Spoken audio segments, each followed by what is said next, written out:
আজকে ভোটে তৃণমূল কংগ্রেস কেমন লিড করতে পারে মনোভাব করছেন?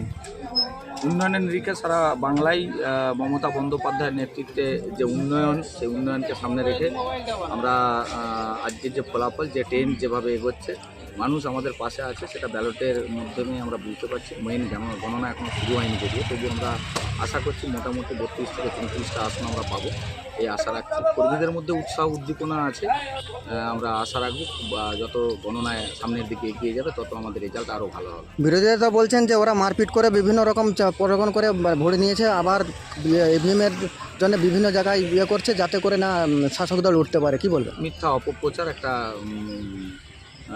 মিথ্যা কথা বলছে, অপপ্রচার করছে। এই অপপ্রচারের মাধ্যমে মানুষের মন জয় করা যায়নি। তৃণমূল কংগ্রেস বাংলার মানুষের মন জয় করেছে উন্নয়নের মধ্য দিয়ে। তো আমরা আশাবাদী যে আমরা 30টার উপরে আসন আমরা অবশ্যই পাবো। আরামবাগ লোকসভা 100%। আরামবাগ লোকসভা আমাদের ব্যবধান হয়তো কম হতে পারে, কিন্তু আরামবাগ লোকসভা আমরা অবশ্যই জিতব। আপনার নাম? আমার নাম গৌতম মল্লিক।